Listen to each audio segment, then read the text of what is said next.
안녕하세요. 시자년 고진 원장입니다. 자, 오늘은 시험관하기 착상 성공을 위한 자궁 내막 준비에 대해서 알려드리도록 할 거예요. 먼저 이제 착상을 하는 부위가 자궁 내막인데 자궁 내막은 여성의 생리주기에 따라서 계속 달라지거든요. 그 부분에 대해서 좀 살펴보도록 할게요. 자, 자궁 내막은 생리주기에 따라서 생리기, 난포기, 배란기, 황체기 이렇게 네 가지로 다른 형태의 구조를 가지게 돼요. 그래서 한 달에 한 번씩 이런 모양으로 바뀌어가다가 다시 탈락되고 바뀌어가다가 다시 탈락되고 이런 양상을 보이게 됩니다.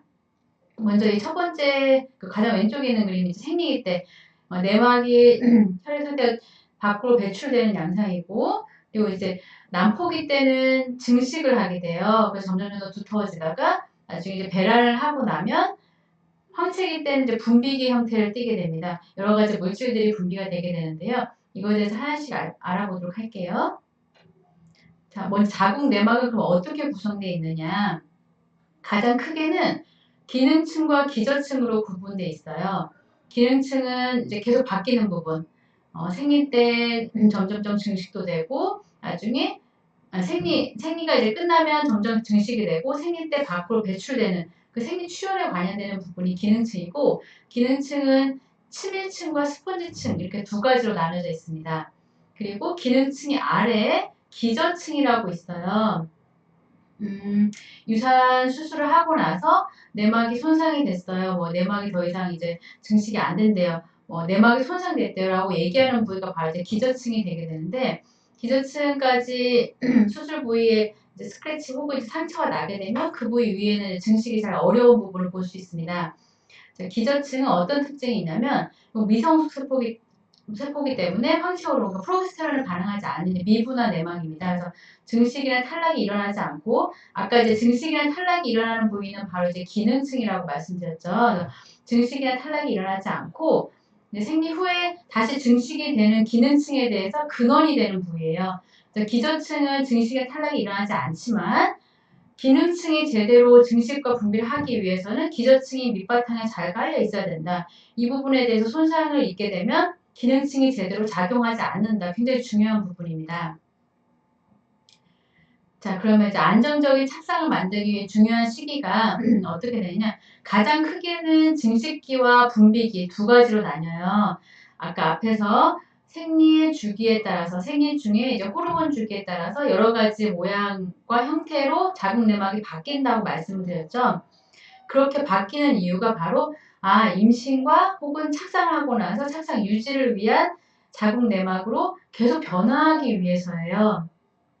자, 먼저 자궁 내막의 증식기를 보면 생리 후부터 배란 전까지 난포가 막 성장하고 있는 시기에 난포에서 분비하는 호르몬, 그러니까 에스트로겐이죠. 에스트로겐의 영향으로 자궁 내막의 증식, 점점 두터워지는 시기예요. 이때 자궁 내막이 뭐 4mm에서 5mm, 6mm, 7mm, 8mm 이렇게 점점 두터워지는 시기이거든요.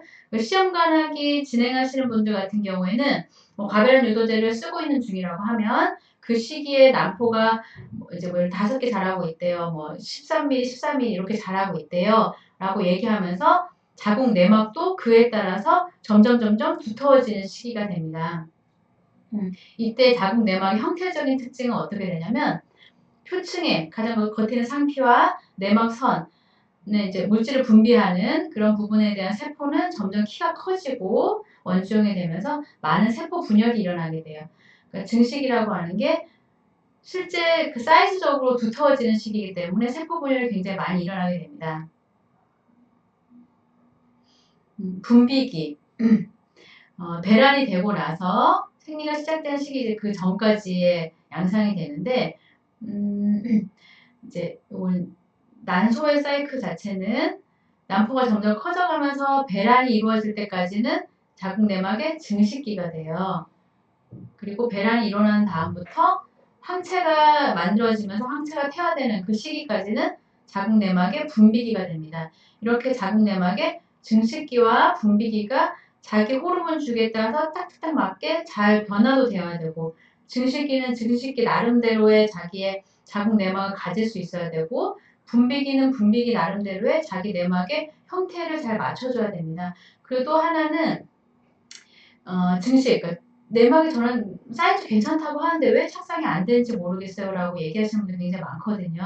그런 부분에 있어서는 자궁 내막의 증식기 때 두터워지는 그 사이즈만 괜찮았던 거고 나머지 부분, 세포가 밀집되는 부분, 그리고 혈관 분포가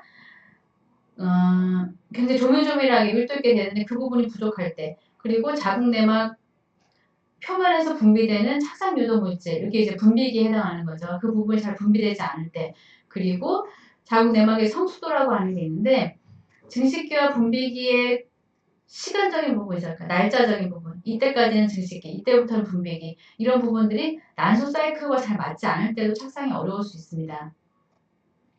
자, 분비기 같은 경우 이거 조금 이제 어려운 내용인데 배란하고 나서 약 48시간 정도 지나면 자궁 내막이 분비기에 이제 어떤 형태를 변하기 시작하냐면 지방과 글리코겐이 굉장히 풍부해져요. 그리고 상피세포의 기저부에 투명한 소금들이 나타나기 시작합니다.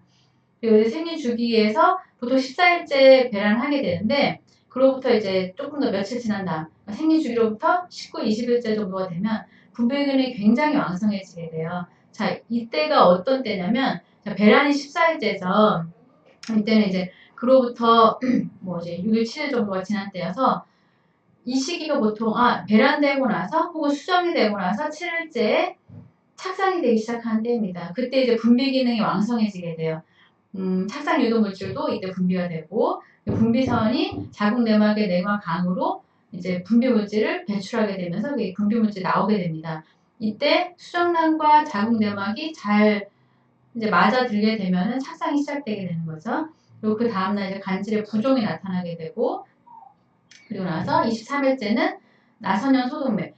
자궁 내막은 혈관으로 이루어져 있는데 혈관으로 이루어져 있는 그 혈관이 굉장히 그러니까 꼬여져 있는 형태로 표면적이 넓게 되는 형태로 바뀌게 되면서 현저하게 간질이 나타나게 됩니다. 그리고 또 며칠 지나고 나면 생리주기 25, 26일째 이때는 이제 생리 전 그러니까 다음 생리에 한 2, 3일 전 정도가 되겠죠. 이때 같은 경우에는 임신이 아니라고 하면은 생리가 밖으로 배출되기 위해서 자궁 내막이 준비하는 시기가 됩니다. 만약에 임신이라고 하면 이때도 자궁 내막에 탈락이 일어나지가 않고 계속 두터워져 있는 형태를 유지하려고 자궁 내막은 형성이 되게 됩니다. 이때는 백혈구의 침이 점점 더 심해지고 간질의 탈락막 형성이 이제 광범위하게 진행되고요. 그 다음에 생리주시 28일째 생리가 시작되는 날이 되겠죠. 다음 생리가 시작되는 날 국소적인 괴사와 탈락이 일어나며 생리가 시작되게 됩니다. 자, 이 부분을 좀 살펴보면 자궁 내막이 혈관으로 분포되어 있고 세포로 구성되어 있는데 그 부분이 착상 시기에 되면 자궁 내막의 표면에서 착상 유도 물질이 분비가 돼야 돼요. 그러니까 임신이 안 되고, 그러니까 즉 착상이 안 된 상태의 자궁 내막 같은 경우에는 탈락이 일어나게 되는데 괴사와 탈락이 동시에 일어나게 되죠. 그래서 이때 나오는 생리혈은 이미 생명력을 잃게 되기 때문에 밖으로 잘 배출이 되고 혹은 밖으로 다 배출되는 게 전부가 아니라 이제 사방으로 사실 뿌려지게 되거든요. 그래서 자궁 전체가 다 이제 출혈 양상이 보이게 되는데 그 부분에 대해서 깨끗하게 분해 흡수가 되지 않으면 이미 괴사와 탈락이 시작되면 생명력을 잃은 이 혈액 덩어리들은 점점 찐득해지면서 염증이 일어나고 냄새도 굉장히 안 좋아지면서 부패되기 시작해요. 그래서 이때 생리기 때 임신이 아니라고 해도 생리혈이 잘 해독되는 게 굉장히 중요하고 그게 다음번 자궁 내막의 증식과 분비, 임신에 대해서 자궁 내막을 착상을 준비하는 부분에 상당히 중요한 첫 걸음이 됩니다. 안정적인 착상을 위한 자궁 내막을 만들기 위해서는 언제부터 해야 되나요? 환자분들 얘기하는데 저는 냉동 이식을 준비하러 왔어요. 그러면 몇 개월 전부터 하면 되나요? 혹은 제가 냉동 배아가 지금 현재 3개가 남아 있어요. 다음에 이제 뭐 시험과 3차 냉동 이식을 하려고 하는데 그러면은 언제쯤 진행하는 게 좋을까요? 이렇게 시기적으로 조언을 구하는 경우들이 있어요. 이제 각 시기에 맞는 적절한 준비가 필요하다 이 말은 뭐냐면 아까 얘기한 증식기와 분비기에 각각 다른 치료가 들어가면서 이 부분에 대해서 착상 준비가 필요하고 이 부분은 바로 전달만 해도 되는 게 아니라 사실은 이식하기 2, 3개월 전부터 안정적인 착상을 위해서 준비가 필요합니다. 자궁 내막이 평소에 준비가 좀 잘 되어 있는 분들, 그런데 마지막 한두 단계만 교정하면 되는 분들 같은 경우에는 뭐 2, 3개월 전부터 하면 되는데, 자궁 내막의 두께도 아직 형성이 안 돼서, 예를 들면 저는 6mm 이상 나오지가 않아요. 그래서 이식을 항상 못했었어요 라고 얘기하시는 분들도 있고, 혹은 제가 뭐 유착이 많아서 자궁 내막의 증식이 잘 안 일어나요. 안이 울퉁불퉁하대요. 혹은 뭐 이제 뭐 하얗게 막 깔려 있어서 혈관이 잘 분포가 안 돼요. 혈색이 안 좋대요. 등등등의 진단을 받은 분들 같은 경우에는 이 기간이 더 짧을 수가 있어요. 자궁 내막은 변화되는데 상당히 시간이 좀 걸리는 부분이기 때문에 일단 기본적으로 어느 정도 갖춰져 있는 분들은 2, 3개월 전부터 착상 내막 준비가 필요하다라고 알고 계시면 될 것 같고, 요거에 관련해서도 물어보시는 게 착상탕 언제부터 먹어요? 이렇게 물어보시는 분들이 있거든요. 일단은 착상 환경을 개선하기 위한 치료에 들어가는 분들 같은 경우에는 처음에 준비가 들어가는 2, 3개월 전부터 이미 착상 관련된 약제를 시작을 하고, 본격적으로 착상 약제를 굉장히 많이 추가하면서 착상탕이라고 부르는 종류의 것들을 처방하게 될 때는 이제 이식 전에 처방을 하게 됩니다. 근데 환자에 따라서 착상탕을 미리부터 먹어야 되는 분들이 있어요. 그런 분들은 뭐 한 달에서 한 달 반 정도부터 복용을 시작하게 됩니다. 그러면 이제 수정은 착상을 위해서 착상 환경 개선을 위한 치료는 어떻게 들어가느냐? 일단 첫 번째는 손상된 자궁 기능의 회복. 이 부분에 대해서는 만약에 손상된 부분이 없으면 사실 패스하게 되지만, 예전에 유산을 했었다거나 혹은 제가 뭐 착상을 하면 수치는 나오는데 항상 유지가 안 돼요. 아니면 저는 지금까지 뭐 10년 동안 한 번도 임신된 적이 없어요. 등등등. 착상에 대해서 유지 혹은 착상 자체가 아예 일어나지 않는 분들 같은 경우에, 그리고 또 이제 질환이 있는 분들 같은 경우에는 기능 회복에 먼저 들어가야 되고, 그리고 염증 환경에 자꾸 있는 분들은 면역 밸런스 조정해줘야 되고, 그리고 착상 및 임신의 유지 환경을 조성해줘야 되는데, 자궁 내막이라고 하는 게 착상을 잘 되게 하려면 아까 얘기한 조건들이 있었죠. 자궁 내막을 이루고 있는 세포의 구성이 제대로 돼야 된다. 그러니까 벽돌을 막 성글게 세워져 있는 집은 금방 무너지기가 쉽잖아요. 조밀조밀하게 세포 구성이 잘 이루어져야 되고, 그리고 또 하나는 혈관 분포가 좋게, 그러니까 듬성듬성 있는 혈관이랑 그 세포를 구성하고 있는 사이사이 혈관이 이제 흘러가는데, 그 부분에 대해서 굉장히 밀집도 있게 혈관이 분포되는 것도 다르기 때문에 사실 나이에 따라서도 점점 저하되는 부분이 있습니다. 그래서 고령 임신 같은 경우에 수정란이 만약에 정상적인 수정란이 나온다고 하더라도 착상이 자꾸 실패하는 이유도 그런 부분 때문이고, 그래서 고령 임신의 경우에는 착상 환경을 위해서 좀 더 몰입해야 되는 부분들이 있으시고요. 또 하나는 이제 세포 구성과 혈관 분포가 제대로 됐다고 하면은 자궁 내막 표면에서 분비되는 착상 유도 물질이 제대로 분비가 되어야 되고, 그리고 이제 마지막으로는 자궁 내막의 성수도가 내가 배란하는 시기, 혹은 난포가 커가는 시기, 혹은 채취하는 시기에 맞게끔 잘 성숙이 되어야 되는 부분, 이렇게 구성이 다 완벽하게 이루어지면 이제 착상 수치가 잘 나오는 거예요. 1차 피검 수치에서 요번에 뭐 126 나왔대요 하고 이제 전화 주시면서 기뻐하시는 분들 많으시거든요. 그런 분들 같은 경우에는 이런 조건들이 다 잘 갖춰진 상태에서 시험관 이식을 이제 시도했기 때문에 좋은 결과들이 있으신 거라서, 착상에 대해서는 절대 서두르시면 안 되고, 제대로 잘 단계에 맞춰서 그 부분이 이루어질 수 있도록 준비하시는 게 중요합니다. 이제 저희 이제 취재에서 진행하는 착상의 치료에 대한 부분인데, 저희가 착상 준비를 위해서만 얘기를 하면은 사실 이제 자궁 신부 치료를 진행하면서 그 부분에 대해서 침 치료 방법을 3혈 착상침을 같이 응용을 하고 있어요. 그래서 착상 시기에 필요한 자궁의 이제 혈류, 혈의 흐름이라든지 혹은 혈 자체가 얼마나 이제 깨끗해야 되는가, 그 부분이 자궁 내막으로 어떻게 수송되는가, 이런 부분들이 상당히 어렵거든요. 그래서 내가 정말 좋은 혈액을 만들어낼 수 있는 사람이라고 할지라도 그게 내가 필요한 부위인 자궁 내막까지 가는 건 정말 또 어려운 문제예요. 그런 부분에 대한 개선, 그리고 자궁 내막 자체가 영양물질이 이제 굉장히 충만할 수 있도록 유도하게 한 침치료 방법입니다. 요건 아까 앞에서 제가 말씀드렸잖아요. 안정적인 착상을 위한 세 가지 조건.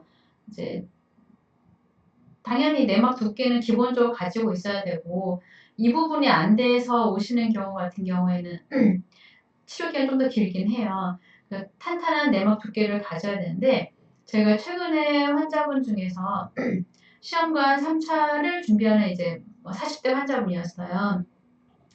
근데 이제 결과적으로는 시험관 준비하시다가 자연임신 되셨거든요. 근데 이분 같은 경우에는 자궁 내막이 3일 이상 두터워지지가 않아서 시험관에서도 시험관 센터에서도 요러면 이식 못한다 해서 이제 시도를 여러 번 하고 싶었지만 지금까지 2번밖에 시도할 수 없던 이유가 자궁 내막의 사이즈가 안 나와서 그랬던 거거든요. 저희 치료 받으면서 자궁 내막이 점점 좋아지셨는데 5.6까지 좋아진 상태에서 사실 자연임신이 되었어요. 그래서 원래는 우리가 내막이 8에서 10mm 정도까지가 돼야 뭐 이식도 가능하고 착상이 좋다고 하지만 제가 이제 언급드린 환자분 같은 경우에는 5.6mm 상태에서 임신이 됐었기 때문에 근데 지금도 이제 잘 유지되시고 좋은 상태로 건강하게 잘 있으시거든요. 이 부분을 보면서 제가 느꼈던 게 내막 두께도 굉장히 중요하지만 아무리 얇은 자궁 내막이라고 해도 그 내막이 어떻게 구성되어 있느냐가 사실 더 중요하구나. 그래서 겉으로 보여지는 사이즈의 문제가 아니라 그 내막의 사이즈의 안쪽에 어떻게 구성되어 있는가 이게 사실 착상의 핵심이구나라는 걸 사실은 제가 이번에 이제 많이 알게 됐고 환자분들의 치료도 상당히 많이 응용하고 있습니다. 그래서 내막 두께가 잘 나오지 않는다고 해서 절대 낙담할 필요가 없다. 그리고 자궁 내막 두께가 저는 괜찮은데요 라고 해서 절대 방심하면 안 된다. 이것보다 사실은 다른 것들이 더 중요하더라 이런 부분들을 알게 됐고 그 다른 부분에 대한 게 사실 뭐 충분한 혈류 공급 그리고 세포 구성이 어떻게 되어 있는지 그리고 그 표면에서 착상 유도 물질은 어떻게 분비되는지 자궁 내막 성숙도는 어떻게 흐름으로 가고 있는지 이런 부분들에 대해 다 맞춰줘야 되는 부분인데 사실 쉽지는 않아요. 그리고 임신이 잘 되는 연령에서는 이게 뭐 시키지 않아도 우리가 치료하지 않아도 저절로 이루어지는 부분인데 임신을 준비하는 분들 특히 시험관하기를 준비하는 분들은 이런 흐름이 이미 다 제대로 되지 않은 상태가 오래 지난 상황에서 시험관하기를 준비하고 오시는 거기 때문에 쉽지는 않습니다. 하지만 이제 저희가 진행하는 부분대로 차근차근 잘 밟아가시다 보면은 결국은 이제 기다리는 소식을 듣게 된다는 거서 절대 포기하지 마시고 열심히 해주실 수 있도록 당부 말씀을 드리도록 할게요. 그리고 그래서 이제 안정된 자궁 내막 환경의 조성이 이제 가능한 부분이고 열심히 이제 치료를 받으셔라 이렇게 독려해드리는 부분이고요. 그러면 사면 착상 치림 자체가 어떤 기능을 하느냐? 이제 혈액을 보강하면서 기가 잘 흘러가게끔 해주고, 요건 무슨 말이냐? 내가 아무리 좋은 혈액을 만든 데는 뭐래요? 그게 필요한 부위까지 가지를 않는데. 그런 부분에 대한 게 굉장히 중요하고, 또 하나는 청심환신이라는 게 뭐냐면 마음을 이제 편안하게 해준다는 뜻이에요. 시험관을 준비하는 과정, 혹은 과배란을 시작하고 있을 때, 혹은 채취를 했어요. 이식하기 바로 전, 혹은 이식하고 나서 피검사를 기다리는 그 11일, 12일 동안의 기간. 사실은 환자분들이 정신적으로 굉장히 힘든 기간들이죠. 그래서 그때 내 마음이 얼마나 편안하게 도와줄 수 있는가에 따라 사실은 착상에 대해서 영향을 많이 주게 됩니다. 그래서 이런 부분들에 대해서 도와드릴 수 있도록 저희가 신경 쓰고 있고 그리고 보험충혈. 자궁 내막은 음혈이 충만돼야지 이제 혈관도 분포가 좋아지고 자궁 내막의 사이즈도 잘 나오게 되거든요. 이 부분이 부족한 분들이 있어요. 그래서 그런 분들은 음혈을 충만할 수 있도록 자궁 내막을 개선해 주게 됩니다. 이제 사람에 따라 사실은 뭐 1, 2, 3번 중에 어떤 게 가장 중요한지에 따라 이제 다른 치료가 또 들어가게 되고 치매 혈전의 깊이나 자극이 강자 정도는 이제 환자마다 다르게 이제 처방이 되게 됩니다. 오늘의 사연 한번 볼게요. 이분 같은 경우에는 인공수정 1번 그리고 시험관하기를 3회 진행했었는데 착상이 안 되면서 넘어간 보조생식술 시도도 있었고 혹은 착상되었다가도 이제 유지가 못 되고 유산이 되는 경우시네요. 그래서 착상이 좋다는 음식도 찾아 먹고 다 챙겨 먹는 효과가 없다. 다른 문제가 없다는데 착상에 대해서 준비를 어떻게 해야 될까요? 라고 얘기를 하셨네요. 일단 이분 같은 경우에는 착상이 되었던 적이 있는 분이잖아요. 그래서 자궁 내막이 어느 정도는 이제 형성이 되고 있는 중이에요. 근데 정상적인 내막과 착상 가는 내막은 또 좀 다르거든요. 이분 같은 경우에는 자궁 내막이 형성되는 시기에 정말 매일매일 제대로 형성되는 게 굉장히 중요한 분입니다. 그러니까 예를 들면 이식하고 나서 이식하고 나서 착상되는 시기 그리고 1차 피검사 부분 그 정도의 기간에 몰입해서 조심할 것이 아니라 생리를 할 때 그러니까 과거에 자궁 내막이 잘 배출되고 없어져야 되고 그리고 생리하면서 새로운 내막이 쌓이고 있는 그 시기 그 내막이 증식되는 시기 또 배란되고 나서 분비되는 시기까지 다 매일매일 자궁 내막이 제대로 쌓이는 게 굉장히 중요한 부분이고 그거에 대해서 치료에 좀 초점을 맞춰야 되는 분이고요. 그럼 이게 바로 그 달만 제대로 되면 되느냐? 그게 아니라 갑자기 그 달만 제대로 될 수가 없어요. 그래서 2, 3개월 전부터 계속 내막이 그런 연습을 해야 실제 시험관하기를 진행할 때 그런 부분들이 잘 이루어질 수 있습니다. 요거는 미리 준비를 하시면 좋을 것 같고 이미 착상됐던 적이 있었던 분이기 때문에 조금만 노력하셔서 좋은 소식을 들을 수 있도록 해주시면 좋을 것 같아요. 자, 퀴즈입니다. 안정된 착상을 위한 내막 조건이 아닌 것을 골라주시면 돼요. 그래서 1, 2, 3, 4번 중에 고르셔서 저희 카카오톡으로 보내주시면 되겠습니다. 저희 쉬즈 앱 재진 환자분들도 그렇고 이제 저희 쉬즈에서 치료받지 않은 분들도 굉장히 많이 사용해주고 계시는데 쉬즈 앱 다운받으셔서 여러 가지 좋은 정보들 같이 볼 수 있도록 하시면 도움 되시겠습니다. 더 궁금한 부분은 문의 주시면 되시고요. 오늘 강의는 여기까지 하도록 할게요.